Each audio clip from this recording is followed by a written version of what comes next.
All's going well. This is recording. This is the pad optimization. For this second attempt, but yeah.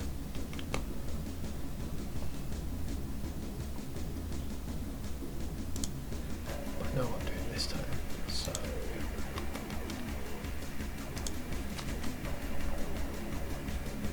yeah, this is the original imported FBX. I'm going to get rid of these, the light and the camera.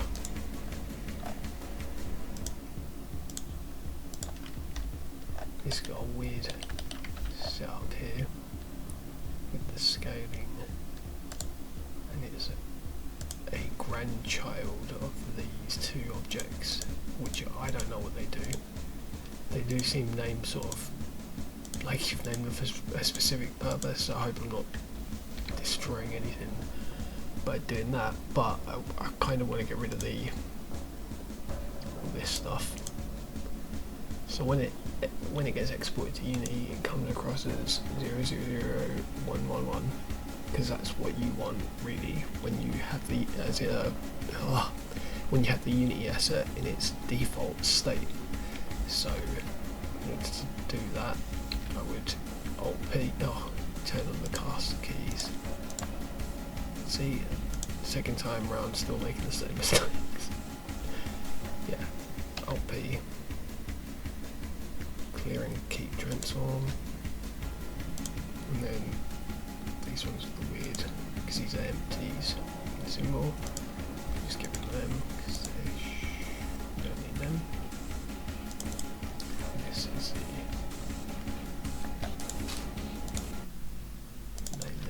FBX import. Right, so that collection is just for reference, let's say. Alright, and because it's got dodgy rotation and a weird scale, Control A, apply all, which sets that to what we want. And this one, well, this old one, because the shading looks messed up, but we want to keep the detail, put 2 levels of subdivision on it, and then I mean, it looks slightly better. It's not really great for God, don't lag. Right. Yeah, I said this before in the other video, but it all cut out, and I didn't know if I was waffling crap, but I'm just gonna, yeah, it's worth mentioning, just in case. I mean, I don't know if I could be boring you with stuff you already know, but it's like, okay, and I take it back some of it, because it looks alright, you know, but if this was like for a screen where you're going to see, if this was a hero asset, right, and you're going to see it on an equipment screen where you're buying equipment, and this is full screen like it is now, then you probably don't want it to look dodgy, which is the technical term I know, but you know, and like this doesn't look great. I guess maybe they're supposed to look like that. I don't really know. I did look at reference. That stuff looks a bit wrong. It might be fine though. But yeah, I'd remodel this, I think, so that it didn't have weird. Because you see them lines, they're not supposed to be there. They're like a shading artifact, I'd say. Unless they are supposed to be there, in which case, yeah, I shut up. But it's what I'm trying to say is it's not great topology for a high definition model, and it's also clearly at, which we'll make a copy and we'll remove the subdivision, you know, because the high one's unworkable. This is 60,000 triangles, so that can't be used in the game anywhere than as a normal map, and this one without the subdivision. I'll put this into a new one called low poly. New collection.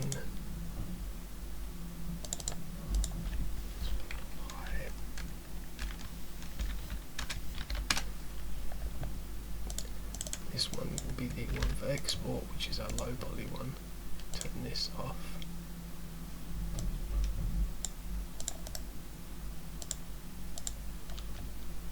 This one's 2500, which is too much for just an E-pad. And like, yeah, we'll see, I guess, when I try and make the... I was just thinking, why do I have that collection there? I remember why I have a collection there, so I can turn the light on and off and not export it. So we just put that there, call this light. Right. I don't want to actually optimize this because I'm lazy, and I found to my dismay that it's not symmetrical after starting to build the cage before, but now I know, so it's not really an issue.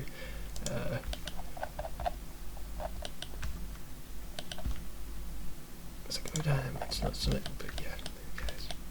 It takes like a couple of seconds more, it's fine.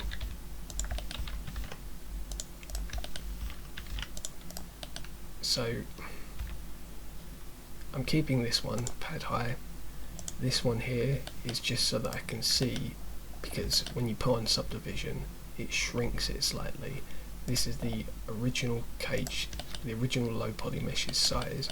I'm going to keep that size because I'm guessing it's kind of important to you, and then I want to build a cage that is much like under 2500, but that retains the silhouette of the original shape.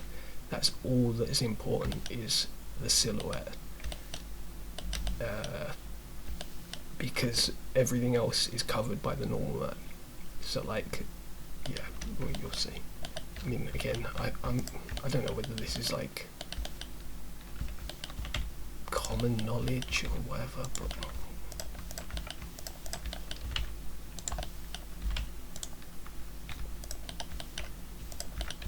so yeah, we just put that in. Upon this.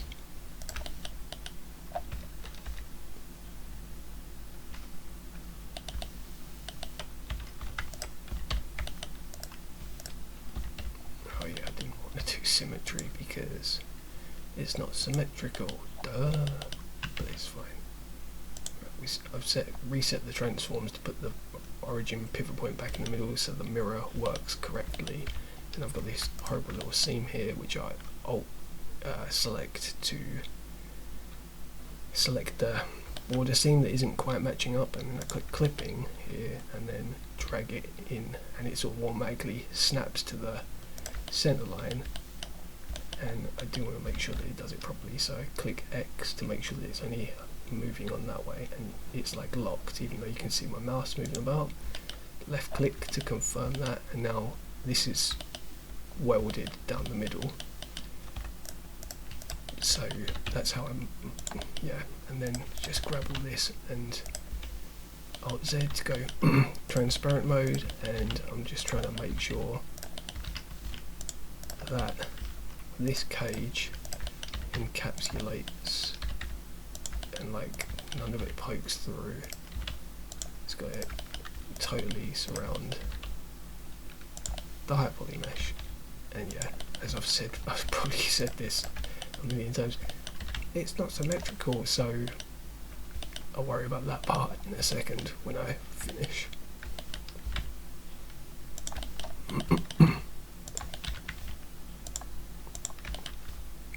I should probably pause it here and just do this, but I mean, this is not hard, this is like a little bit time consuming, kind of enjoyable to be honest, but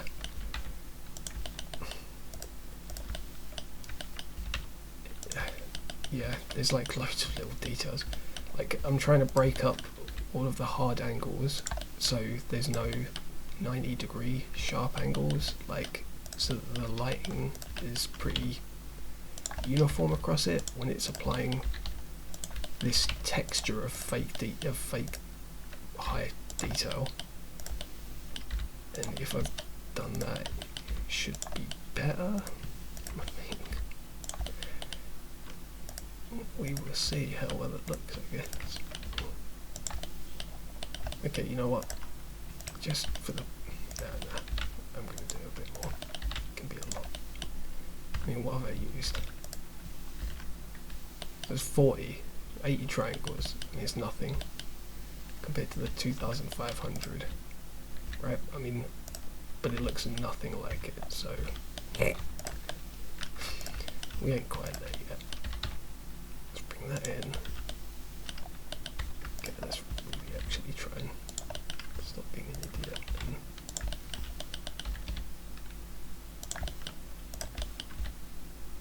I mean, and I'm not totally, like, I do this quite a bit, but yeah, you see, like, there are tutorials out there on how to do this super quick, because yeah, actually I won't bother, because if I go into like the fine details of, like, well, you can stick on, if you hold down, you press G for grab, hold down control, it's snapping is on, and up here you've got the snapping settings.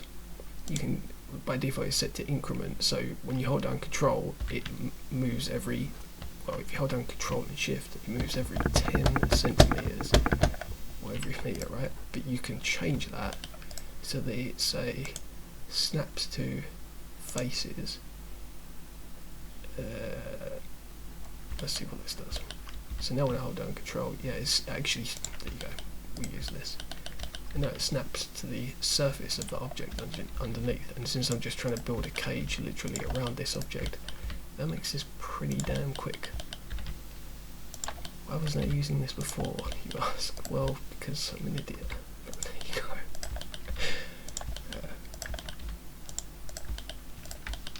I've got to stop talking. Anyway.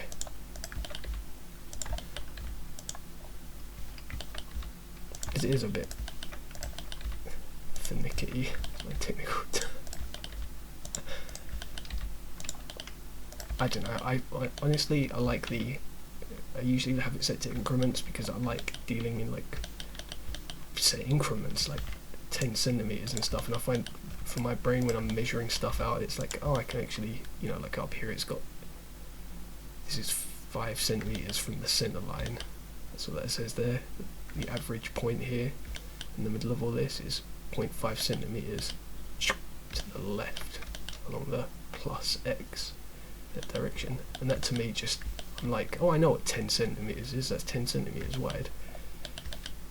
It's very precise. Anyway, Jesus, tangents, what's these? I'm working. Who am I talking to?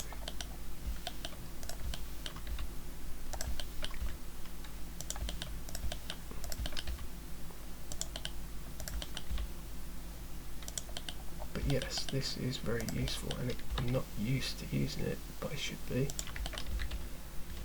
I'm not used to it, so I should go quicker.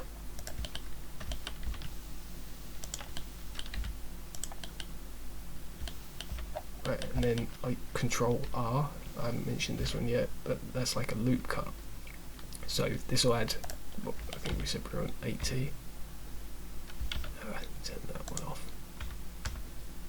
96 now, so a loop cut down here will clearly add a lot. I mean, it's a bit excessive, but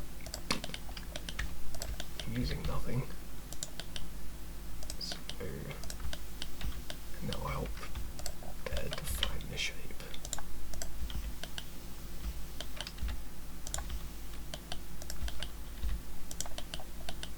I mean, I'm about to call it on this, to be honest, because it's pretty good. Not quite though. What we'll do is we're gonna have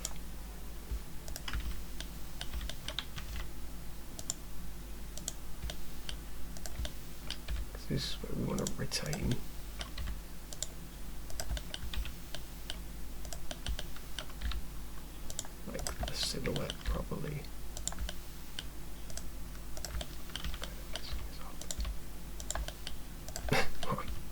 just feel like terrible because I'm conscious of the fact that somebody's going to be watching this, and every second I waste is like, yeah, just a waste of somebody's time. And like boredom. They're sitting there, what's he fucking doing? Right, but what I'm doing is, and I mean this might be totally, yeah, shut up and keep going whilst you talking. Just trying to fit this into the grooves here of the little sausage strap things. Again, I'm really conscious of the fact that everything must be encapsulated though. That's the see, like, this is unacceptable. Get that out there.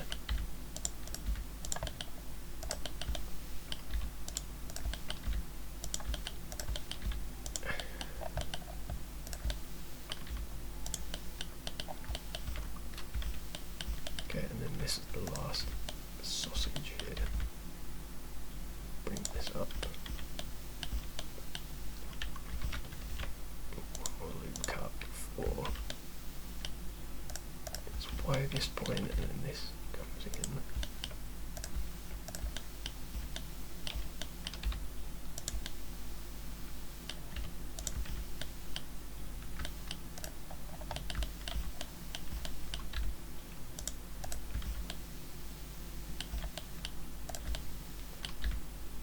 Yeah, I'm pretty happy with that, to be honest.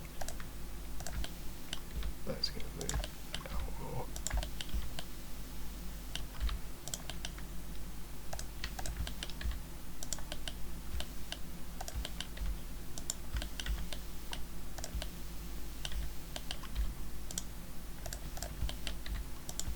Right, now this side's going to be absolutely mullered, yeah, because it's not symmetrical. Just going to make sure that we dust off that side. Oh yeah, and do the bottom bit here, which I haven't really looked at yet.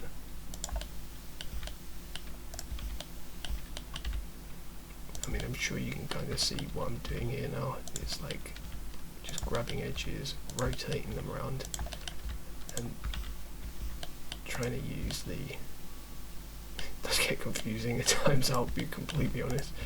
But yeah, this one's the center line. So I want that to go up there.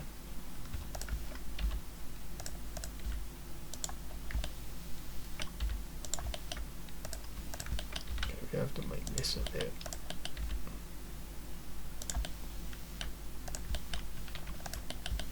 Actually, I'm not sure about this bit.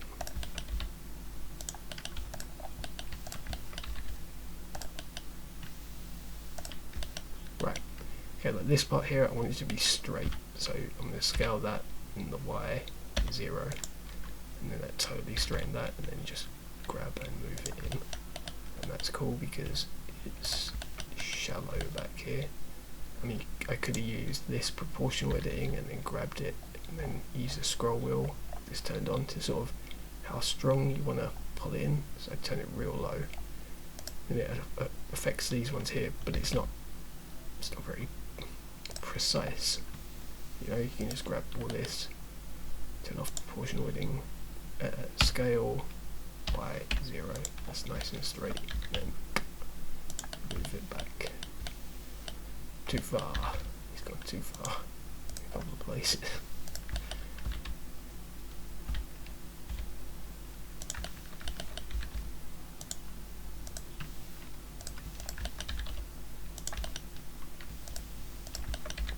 So I just didn't want to do that at all because it's opened it up to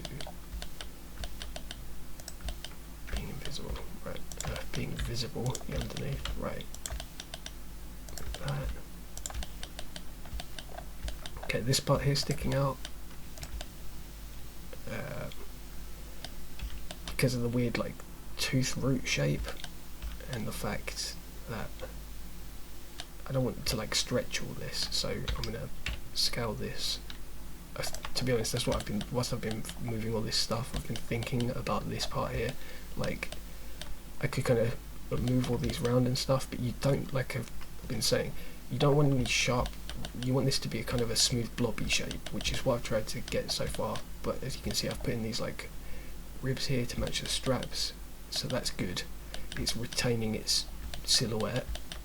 And here again, we want to do the same thing. We want to keep this tooth root shape silhouette, but we don't want to have sharp right angles like all this stuff, and we also don't want to have like weirdly stretched polygons like this. So solution, scale this into Z0, flatten it out, and then extrude this. And thankfully, by the luck of Odin or something, these are all still quads. They're all still 4-sided polys, which is lovely. So we've not broken anything. And then plop.